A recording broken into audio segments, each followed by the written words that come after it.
Look, I'm not the kind of guy who gets himself into messy situations. I'm careful. I plan things out.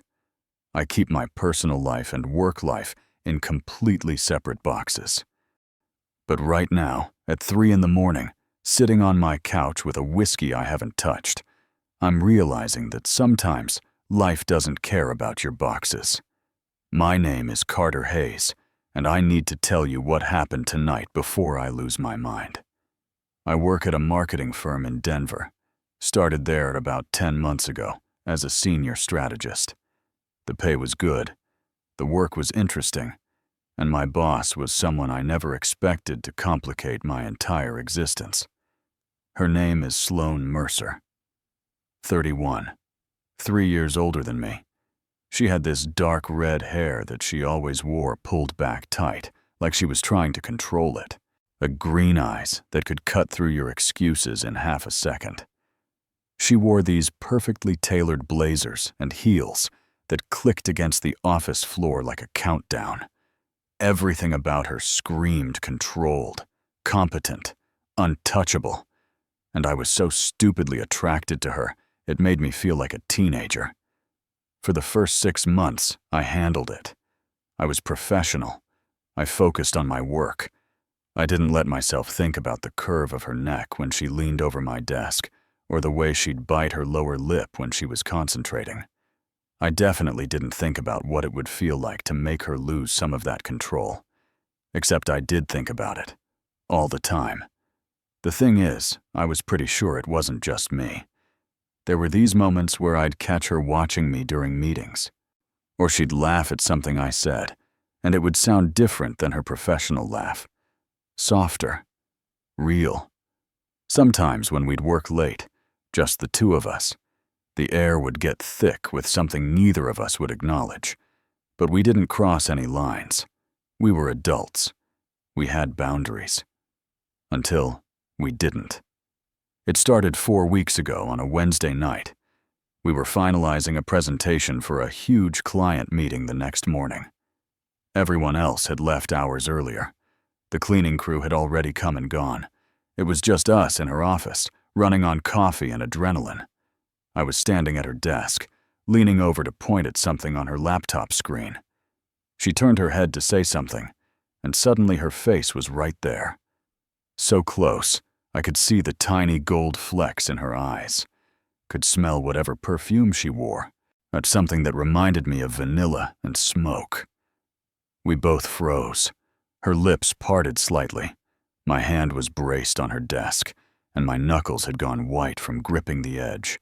The moment stretched out so long, I forgot how to breathe. Carter, she said my name quietly, almost like a question. I should have stepped back, should have laughed it off, or made some joke to break the tension. Instead, I stayed exactly where I was, watching her watch me. We should finish this, she finally said, but her voice had gone rough around the edges.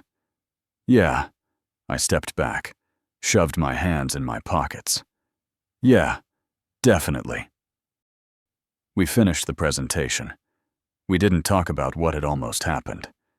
But after that night, something shifted between us. The glances got longer. The late nights got more frequent. We'd find excuses to work together, yet to stay in the office when everyone else left. It was like we were both seeing how close we could get to the fire without actually touching it. Last Monday, she asked me to grab drinks after work to celebrate landing a new account. Just the two of us. We went to this quiet bar downtown, sat in a corner booth, and talked for 3 hours about everything except work. She told me about her divorce 2 years ago, about how she threw herself into her career because it was easier than dealing with the loneliness. I told her about moving to Denver to get away from my ex, about feeling stuck between who I used to be and who I wanted to become. At one point, her hand was resting on the table and mine was next to it, our pinkies almost touching. The space between our fingers felt electric. I should get going, she said eventually. Oh, but she didn't move. Probably a good idea, I agreed, also not moving. We sat there for another 10 minutes before she finally stood up. I walked her to her car. We said goodnight.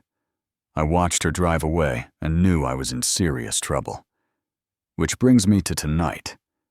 I'd gone home around 7, ordered pizza, tried to watch a game but couldn't focus, took a shower, got into bed around 11:30 and just stared at the ceiling, thinking about her like I always did. At midnight, my phone buzzed, a text from Sloane. "Are you awake?" My heart kicked into overdrive. She'd never texted me this late. Never texted me anything personal at all, really. Just work stuff. I typed back, "Yeah, everything okay?" Those 3 dots appeared. Disappeared. Appeared again. "Can I call you?" I sat up in bed, suddenly wide awake. Sure." My phone rang 5 seconds later. "Hey," I answered, trying to sound casual, even though my pulse was racing. "Hey." Her voice sounded different, shakier than usual. "I'm sorry to bother you so late." "You're not bothering me. What's going on?" A pause. I could hear her breathing on the other end. "I'm outside your building." Everything stopped. "What?" "I know this is crazy. I know I shouldn't be here. But I've been sitting in my car for 20 minutes trying to talk myself into leaving and I can't." She let out a shaky laugh. "I can't stop thinking about you, Carter. And I know this is wrong and complicated and probably the stupidest thing I could possibly do. But I had to see you. I had to." "What's your apartment number?" I told her. Hung up. Stood there in my boxers and t-shirt, heart absolutely pounding, but trying to process what was happening. Sloane was here, at my apartment, at midnight. I threw on jeans, ran my hands through my hair, checked my breath. My hands were actually shaking. I felt like I was 17 again, nervous and reckless and completely out of my depth. The knock came 3 minutes later. I opened the door. She was standing there in jeans and a sweater, hair down for once, falling in waves past her shoulders. No makeup. She looked younger, vulnerable, beautiful in a way that made my chest ache. "Hi," she said softly. "Hi." We stood there staring at each other. Every rational thought in my head was screaming at me to be careful, to think this through, to remember that she was my boss, and this could destroy both our careers. Then she stepped forward, reached up, and touched my face. Her hand was cold against my cheek. "Tell me to leave," she whispered. "Tell me this is a mistake, and I'll go and we'll pretend this never happened." I should have. I really should have. Instead, I covered her hand with mine and said, "I don't want you to leave." She closed her eyes like I'd just confirmed something she'd been afraid to hope for. When she opened them again, they were darker, determined. "I want you tonight, Carter." Her voice was barely above a whisper, but it hit me like a shout. "I've wanted you for months, and I'm tired of pretending I don't." Before I could respond, she kissed me, and everything changed. The second her lips touched mine, every careful thought I'd ever had disappeared. She kissed me like she'd been starving for it, like all those months of tension and wanting had finally snapped.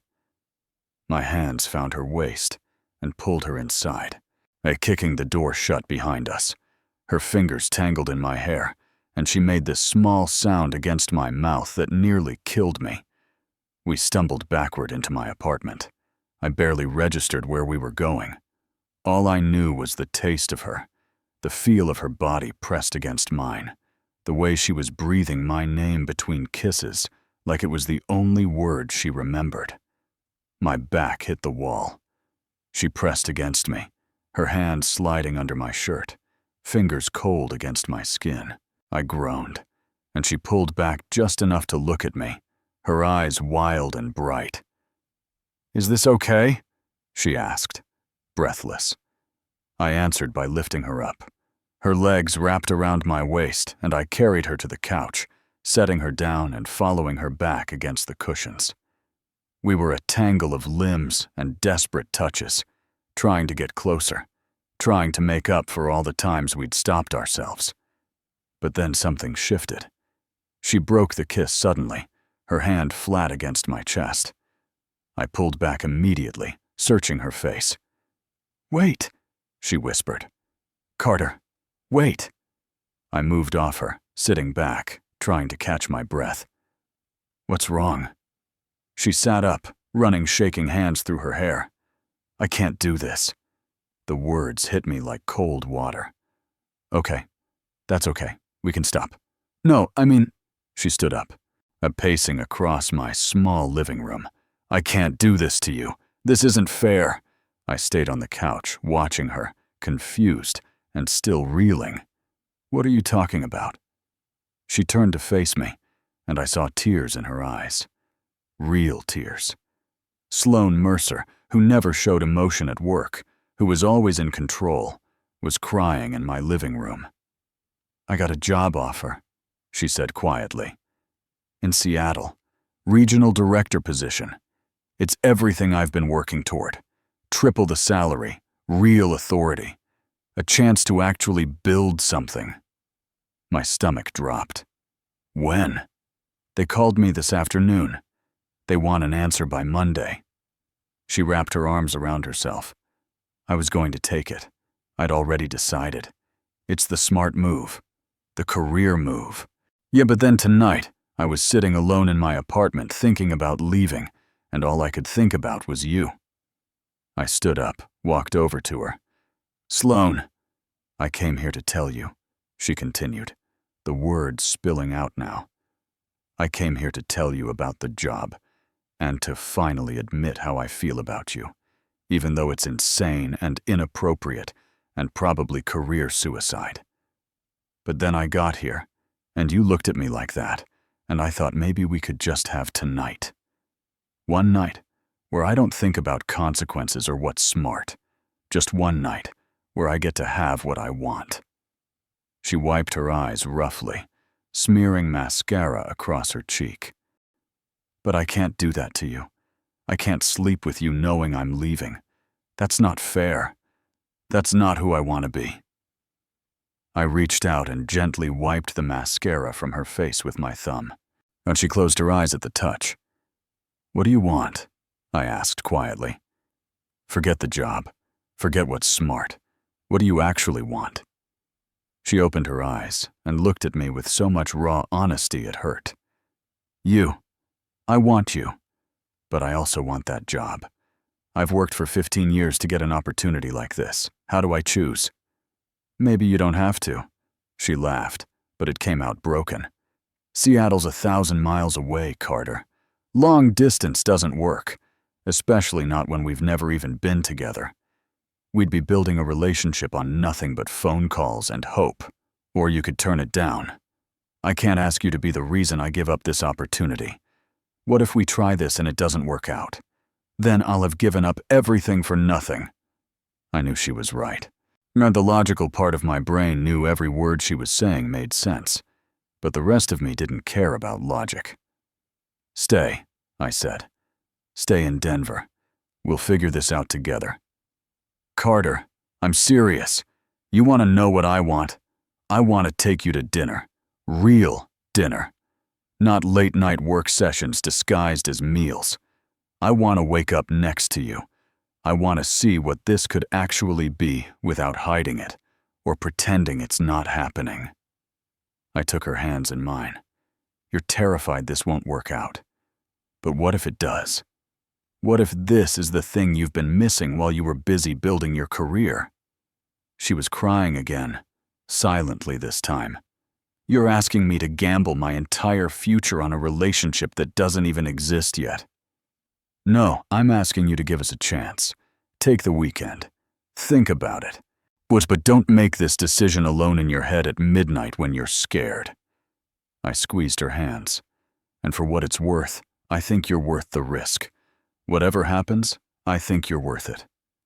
She stared at me for a long moment. Then she pulled her hands free and stepped back. I should go. Sloane, please. I need to think. I need to not be here with you looking at me like that, because I can't think straight when you do. I wanted to argue, wanted to kiss her again, and make her forget about Seattle and jobs and every logical reason why this was complicated. But I didn't, because she was right. This decision was too big to make like this. Okay, I said. Go think. But Sloane, whatever you decide, I meant what I said. You're worth it. She nodded, not trusting herself to speak, and then she grabbed her purse and headed for the door. She paused with her hand on the knob, looking back at me one more time. I've never felt like this about anyone, she whispered. That's what scares me most. Then she was gone. I stood there in my living room, heart still racing, lips still tingling from her kiss, and realized that my entire future was now in the hands of a woman who'd just walked out my door. All I could do was wait. Part 3. I didn't sleep that night. Not even close. I sat on my couch until the sun came up, replaying everything over and over. The way she'd kissed me, the tears in her eyes, the sound of my door closing behind her. By the time Saturday morning light started filtering through my blinds, I'd convinced myself I'd never hear from her again. She'd take the job. Of course she would. It was the smart choice, not the safe choice. And Sloane Mercer always made the smart choice. I finally dragged myself to the shower around 8, then to the kitchen to make coffee I didn't want.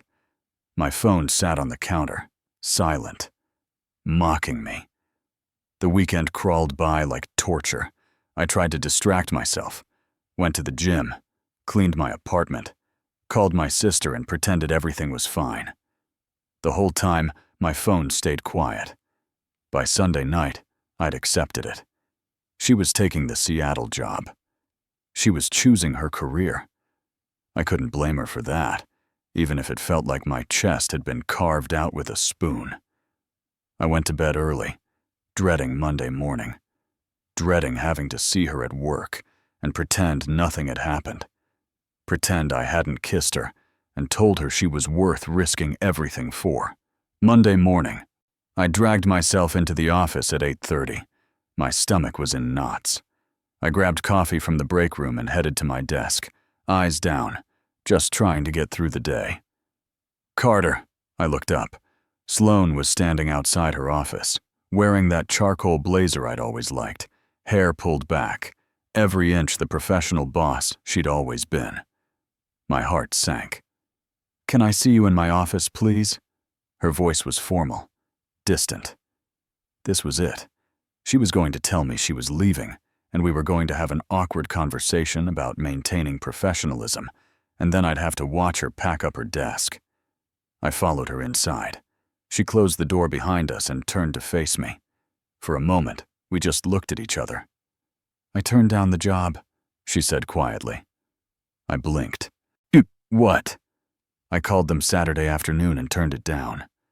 She crossed her arms, but it looked more like she was holding herself together than anything else.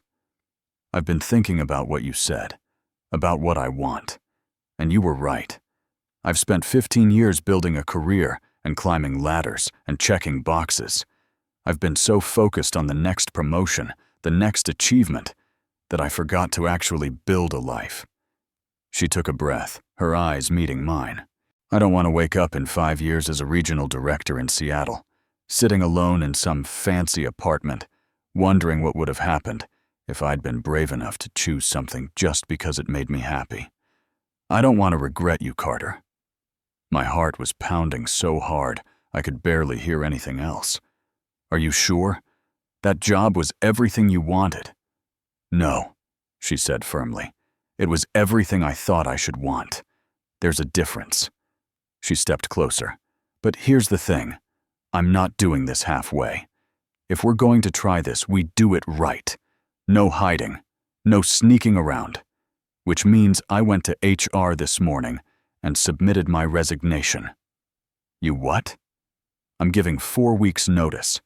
I'll help transition my projects and find my replacement, but then I'm leaving the company." She smiled, and it was the first real smile I'd seen from her in days. "I already have 3 interviews lined up at other firms. Turns out my reputation is pretty solid in Denver. I'll find something else, but I can't be your boss and your girlfriend. That's not fair to you or to anyone else on the team." I couldn't believe what I was hearing.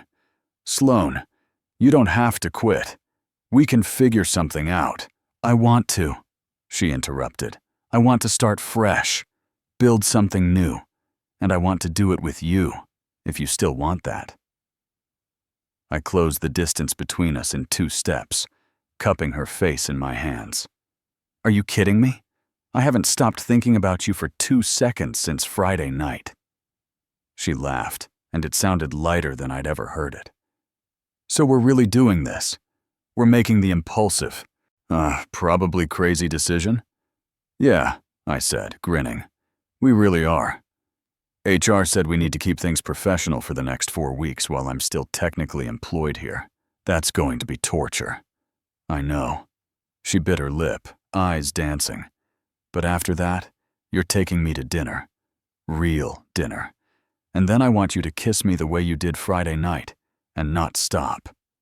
I can definitely make that happen." She reached up and straightened my collar, fingers lingering against my neck. "I'm terrified, you know. I don't know what I'm doing. I've never taken a risk like this." "Me neither," I admitted. "But I think that's kind of the point. We figure it out together." "Together," she repeated, like she was testing out the word. Then she smiled. "I like the sound of that." Someone knocked on the door, and we stepped apart quickly. Sloane cleared her throat and called out, "Come in." It was Sarah from accounting with a question about budget reports. Professional Sloane snapped back into place instantly, handling the question with her usual efficiency. But as Sarah left and closed the door behind her, Sloane glanced at me and winked. 4 weeks suddenly felt like an eternity. But I could wait. For her, I could wait. That night, she texted me, 23 days until I'm officially unemployed, and we can do this for real. But who's counting?" I texted back, "Me, I'm definitely counting." 3 months later, Sloane started as marketing director at a competitor firm with better hours and better pay. We'd been officially dating for 2 months, and she'd already met my family. Yeah, I'd never been happier in my life. 6 months after that, she moved into my apartment because she was spending every night there anyway. A year later, I proposed. She said yes before I even finished asking. People thought we were crazy, moving too fast, taking too many risks. Maybe we were. But sometimes the best things in life are the ones you don't plan for, the ones that scare you into being brave. Sloane taught me that. The night she showed up at midnight and whispered she wanted me, she changed everything. And I'd make that same choice every single time. Some risks are just worth taking,